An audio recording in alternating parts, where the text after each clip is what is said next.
예감이 좋아. 네, 이사님과 함께 시스템 창문에 대해서 알아보고 있는데요. 먼저 일부를 안 보신 분들은 댓글에 일부 링크 달아놓을 테니까 한번 봐주세요. 그리고 오늘은 창문 구조에 대한 이야기를 하려고 하는데요.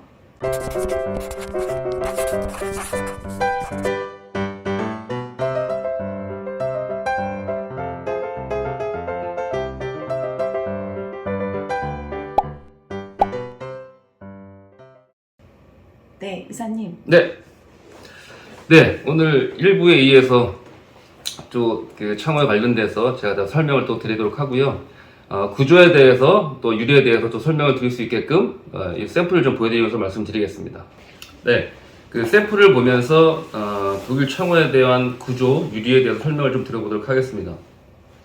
먼저 창호에서 가장 많은 면적을 차지하고 있는 부분이 유리인데요. 유리의 성능도 당연히 중요합니다만 프레임의 성능은 되게 중요합니다. 왜냐하면 그 유리보다 프레임의 성능이 더 좋진 않아요. 아무래도 그 3중 유리의 성능도 있지만 PVC로 만들 수 있는 게 한계가 있다 보니까 수치로 얘기하면 유리는 0.7 낮을수록 좋은 겁니다. 열과율 0.7, 0.6이라면 프레임은 1.0 정도 되거든요. 그래서 프레임에 대해서 설명을 잠깐 드리면 창호를 어떻게 시공했고 단열재가 어떻게 커버가 되어 있고 마감을 어떻게 했냐에 따라서 결로가 생길 수도 있고 안 생길 수도 있는데요. 프레임의 성능이 부족하다. 만약에 1.0이 아니라 알루미늄을 비하하는 건 아닙니다만 알루미늄도 이제 성능이 낮은 제품들이 있거든요. 그런 성능이 좀 부족하다면 결로가 생길 확률이 높아져요. 그래서 프레임에 결로가 생겨서 마감재에 손상이 생긴다거나 그럴 수 있어서 프레임의 성능은 되게 중요하고요. 국내 이제 한국 패스건축 협회가 있습니다. 거기서 문제가 생기지 않는, 하자가 생기지 않는 그런 주택에 적용이 되려면 얘의 성능이 얼마 이하 돼야 된다라는 기준이 있는데 그게 1.0이고요. 그래서 이제 1.0이 되려면 여기 방들이 모이실 거예요. 프레임에 여기에. 그래서 7개 이상이 되면 이제 1.0 이하가 된다고 판단할 수 있고요. 물론 이제 테스트를 해봐야 됩니다만 1.0 이하 된다고 생각할 수 있고요. 그래서 이 정도 된다면 결로가 현저히 줄 수 있다, 안 생길 수 있다라고 생각하시면 되고요. 그 다음에 유리를 설명을 드릴게요. 말씀드렸다시피 유리는 이 창문의 면적이 100이라고 가정한다면 거의 80%, 90%의 면적을 차지하고 있습니다. 그래서 유리는 반드시 예전에는 없었습니다만 계속 나오고 있는 유리가 로이 유리고요. 로이 유리라고 하는 거는 로우 이머시버티라고 해서 낮은 방사율이라고 표현합니다. 그래서 유리 외부의 실내로 표현하겠습니다. 겨울을 예를 들어서 실내에 보일러에 의해서 따뜻해진 공기가 로이 유리를 막고 다시 안으로 반사할 수 있게끔 낮은 방사율이니까 반대로 얘기하면 반사가 높은 거거든요. 반사를 잘 해주는 거거든요. 그래서 낮은 방사율, 로이 유리를 적용했을 때 따뜻한 공기가 안으로 다시 들어와서 많이 뺏기지 않게끔 해줘야 되고요. 그래서 이중유리를 써도 되는 위치가 있을 수 있어요. 낮은 지방, 중부 지방보다 저 밑에 지방에는 평균 온도가 높기 때문에 이중유리를 써도 될 수 있겠지만 보편적으로 3중유리를 적용을 하고요. 그래서 3중유리를 적용하게 되면 그 세 장 중에 바깥쪽과 안쪽에 로이 유리가 적용이 됩니다. 그래서 유리에서는 로이 유리가 가장 중요하다고 생각을 하시면 되고요. 그 다음이 이제 아르곤 가스인데요. 이 공간 안에는 예전에는 일반적인 건조한 공기가 들어갔지만 지금 아르곤 가스를 다 충전을 시켜서 열 전도율을 낮춰주는 그런 역할을 해주고 있고요. 또 유리에서 가장 중요한 것 중에 하나가 간봉이라고 합니다. 유리와 유리를 연결시켜주는, 여기 보이시나요? 검정색. 예전에는 알루미늄으로 소재된 감봉을 많이 썼었는데요. 지금은 단열 감봉이 많이 수입이 되는 것도 있고 국내에서 만드는 것도 있지만 필요한 이유 중에 하나는 끝에서 6cm 부분을 엣지라고 표현하는데요. 유리에서 가장 취약한 부위입니다. 그래서 감봉을 뭘 썼냐에 따라서 이 내부 표면에, 실내 표면에 결로가 많이 생기고 적게 생길 수가 있거든요. 그래서 알루미늄 감봉보다는 단열 감봉을 써서 실내에 열 전도율이 낮아서 열이 많이 뺏기지 않게끔 해주는 게 필요합니다.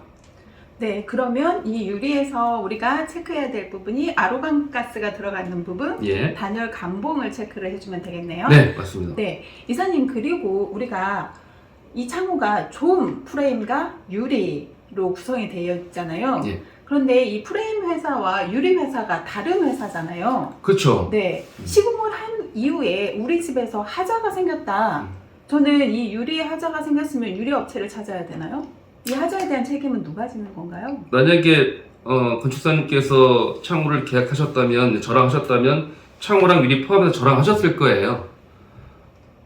예전에 제가 몇 년, 꽤 오래된 얘기입니다만 유리가 깨졌어요. 파손이 됐습니다. 그래서 한 장을 교체해드렸어요.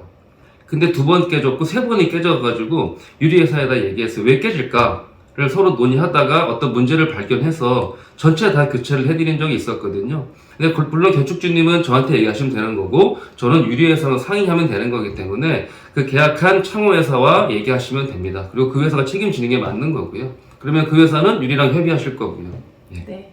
그러면 우리가 프레임만 하는 게 아니라 유리까지도 한꺼번에 발주된다고 생각을 하면 되겠네요. 네, 맞습니다. 네. 이제 거기에 맞는 유리를 적용을 해야 되기 때문에 창호회사에서 용도에 맞게끔 그리고 성능에 맞게끔 유리를 선택해서 물론 이제 건축사님과 협의를 하겠지만 거기에 맞는 유리를 적용하는 거는 창호회사에서 하는 거기 때문에요. 창호회사에 얘기하시면 됩니다. 네. 네, 이사님. 이렇게 좋은 창문을 가지고 정말 재료가 좋아도 시공이 제대로 되지 않는다고 하면 그 성능을 발휘를 할 수가 없잖아요. 네. 어떻게 시공이 되어야 하나요? 당연히 창호, 시스템 창호, 그러니까 독일식 창호의 시공은 독일식 창호의 전문가가 해야 되는 게 맞고요. 그러니까 일반 창호 하시는 분들은 모르는 부분들이 많이 있을 수 있어요. 이제 그게 기밀 테이프라고 하거든요. 그러니까 창호 시공할 때 수직 수평을 맞추는 건 당연한 거잖아요.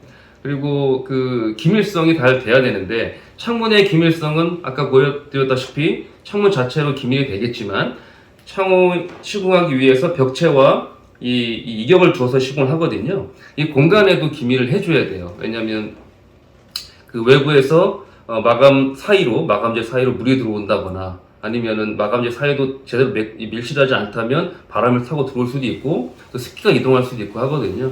그래서 저희가 독일 창호 하시는 분들은 대부분 아실 수 있을 건데요. 기밀 테이프라는 걸 시공하게 됩니다. 그러니까 창호랑 벽체를 연결해서 벽이 이렇게 있다면 이렇게 연결해서 기밀 테이프를 시공하는 거고요. 얘는 실리콘은 시간이 지나면 떨어질 수 있어요. 그래서 완벽한 기밀재는 아니기 때문에 벽체를 통해서 기밀을 잡게 되고요. 내부는 요 안쪽에 저희가 안쪽에 우레탄 폼을 충전하게 되는데 이쪽으로도 습기가 들어오지 않게끔 해줘야 되고요. 왜냐하면 단열재에 습기가 먹게 되면 단열성이 떨어집니다. 그래서 내부에 붙이는 기밀 테이프는 방습이 돼야 되고요. 습기가 들어오지 말아야 되고 그리고 물이 닿더라도 흘러 내려가야 돼서 방수가 돼야 됩니다. 그리고 외부에 붙이는 기밀 테이프는 당연히 방수가 돼야 되겠죠. 물이 들어가면 안 되니까요. 그리고 혹시라도 골조에서 생길 수 있는 골조에도 콘크리트가 양생하는데 꽤 오래 걸리는 걸로 알고 있거든요. 몇 년. 그래서 골조에서도 생길 수 있는 습기가 건조되면서 생길 수 있는 습기가 바깥으로 빠져나가야 됩니다. 얘는. 그래서 외부의 기밀 테이프의 성능은 방수가 돼야 되고 투습이 돼야 됩니다. 그래서 이 기밀 테이프를 시공하는 게 되게 필요합니다. 네, 결국 창호의 성능이라는 게 좋은 프레임, 그리고 좋은 유리, 그리고 어떻게 설치되어 있는가잖아요. 골조와 이 창호 사이에 이 간극을 어떻게 처리했는가에 이 창호의 성능이 달려 있는 것 같습니다. 예. 네, 이사님 오늘 말씀 너무 감사하게 잘 들었습니다. 오늘은 앤썸의 임성근 이사님과 함께했습니다. 앤썸과 함께하는 이유는 제가 현장에 개설되면 이 앤썸 창호 설치를 가장 우선적으로 고려를 합니다. 그만큼 기술력이 있고 좋은 창호거든요. 또 가성비도 좋다고 생각합니다. 창호가 고민이신 분들은 앤썸을 고려해 보시면 좋을 것 같습니다. 오늘은 여기까지 하겠습니다. 네, 이번 내용이 창호를 결정하는 데 있어서 확실하게 결정할 수 있는 내용이 다 안 될 수도 있습니다. 그러면 문의를 주시면 친절하게 설명을 드리도록 하고요. 꼭 저희 창 안 쓰시더라도 괜찮습니다. 네, 연락 주시면 좀 더 친절하게 설명을 드리도록 하고 자세한 설명도 드리도록 하겠습니다. 감사합니다.